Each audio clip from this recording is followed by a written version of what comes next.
So as you probably guessed from the introduction, we're doing a lot of aluminium work today. So we need to do the top I/O panel and the motherboard tray. Now that doesn't sound like a whole lot, but actually it encompasses an awful lot of the mod.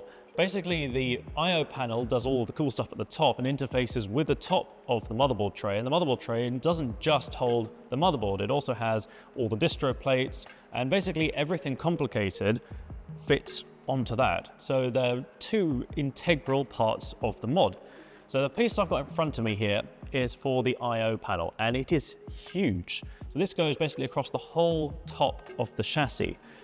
And what was difficult about all this is the fact that I've got lots of features on the ends over here. So you can see all these little screw threads and notches and cutouts with sharp edges and things. All of that meant that I had to use the cutaway section of the Datron. I've never mounted something this big nor heavy into that section, but it did work.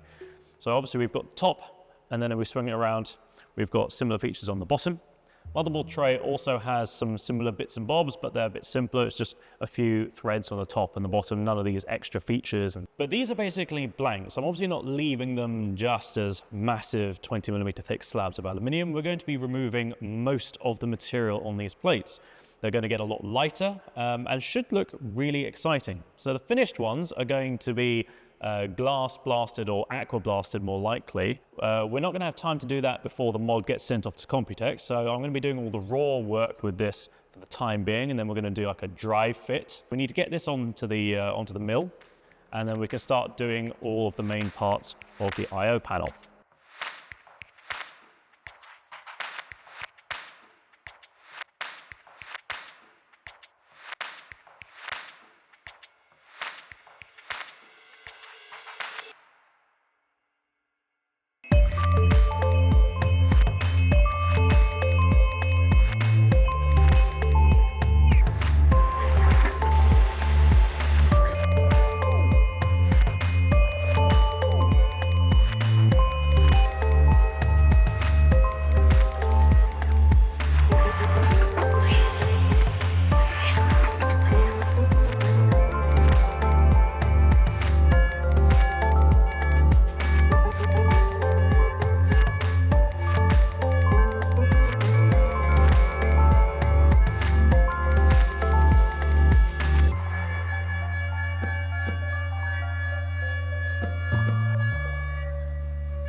Wow, look at this beast.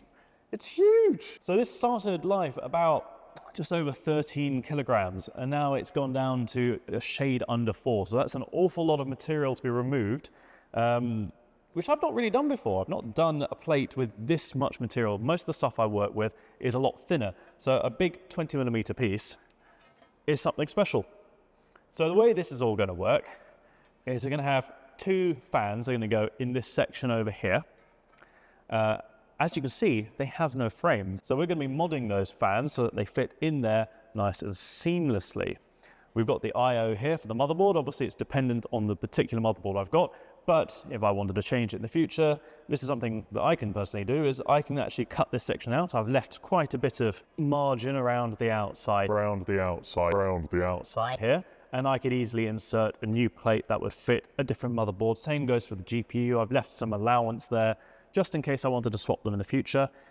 Realistically, I tend to just build a whole new rig and then just keep the old one as a memento by that point. You know, I do this every, 2, 3, maybe 4 years for a personal build. So it tends to be a pretty good lifespan. But in any case, this was a really complicated part, but we have an even more complicated part, which is the motherboard tray to do. Now, the reason that's more complicated is that this is basically a big rectangle. So it's quite easy to mount on the ends, so I can do all the ports and things like that and all the screw holes.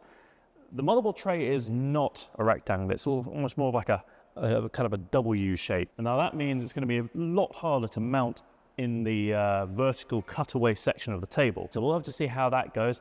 Some parts I may not easily be able to film just because I'm one person, and setting up things does mean it makes it a lot more dangerous for me to sort of work through some elements. So I'm going to apologize in advance if some things mysteriously just appear. But I'm going to try and film as much as I possibly can. And it's a really cool part, so it should stand up to this one. I'm really excited. So let's get on the machine now.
said the motherboard tray would be exciting.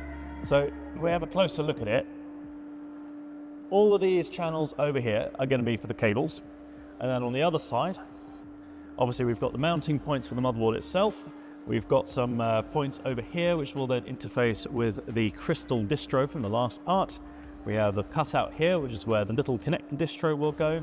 And then on this side, these large pockets, this is where the main distro reservoirs go. So they basically get a little bit more volume for the fluid by having these big pockets here. And everything does just about fit. I left a 0.1mm tolerance on everything, which is plenty. All the sort of lightening and these kind of isogrid style holes, I really love them. I think they add a lot to the mod.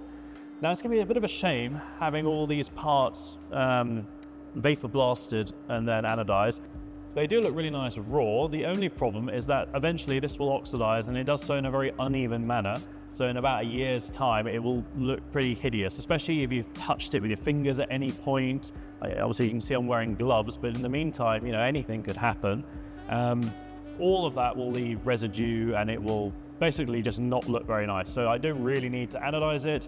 And the problem is when you anodize it, it etches the surface, which does mean that some of the toolpaths disappear and others remain. So you're actually better off just blasting the whole lot, getting it all looking really, really even, and then not worrying about that later.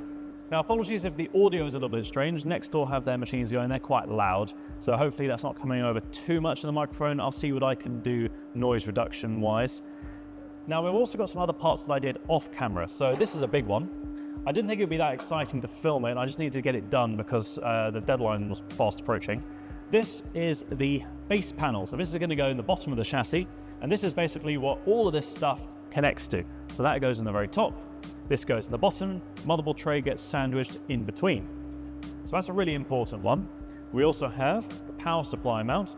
So this goes in the default spot. So I don't have to do any modding there. You just basically fit it in the back, screw from the outside, and then you just put the power supply in like normal. And the idea is this can then mount a load of really cool things. So I've got this little start of a housing here. I'm going to have a 3D printed top for this for the time being, and then eventually I'll make a proper aluminium one later on. This is going to house all of the RGB and fan controllers and things. I don't want those walking about the place. It looks kind of ugly. I'm going to hide all those cables, hide all the faff, and then the idea is in the final housing, it'll have buttons built into the top, so you don't even have to take it off or anything to be able to change the RGB, which I like to keep manual where I can. Don't like the digital ones because they have a habit of breaking. I've also got these other parts here, and these are for the power supply enclosure. Again, the power supply doesn't really look very nice. It's a Rogue Loki, and it's okay, but it's got a weird fan. I'd rather just hide all the little connectors and things. The cables look very nice, but when they go into the power supply, they quite often look a little bit messy. And there's some parts that you can't easily control without basically remaking the whole thing, and I'm not going to be doing that. So I've basically got an enclosure, and this one sits underneath the crystal distro. So that's why it's got this pattern. So now we're at that point where we need to start fitting things into the chassis, and I'll save that for the next part because it's going to be quite a meaty bit, because we need to do that. We need to get some wiring done. It needs to be gotten ready and sent over to Taiwan, and then it's going to come back. Either way, there's an awful lot to do, so I'm going to get on with that. Now, if you don't want to miss any of the updates, make sure you follow me on either Instagram or TikTok or Facebook. I post up more regularly onto those platforms, especially with the smaller things, little updates I can't really put up on YouTube as easily, and things like that. So if you want to keep up to date, make sure you follow me on those. And of course, I'll let you know whenever a new video is due to drop, when I've got a project or anything particularly exciting on the way. Take care, folks, and I'll catch you next time.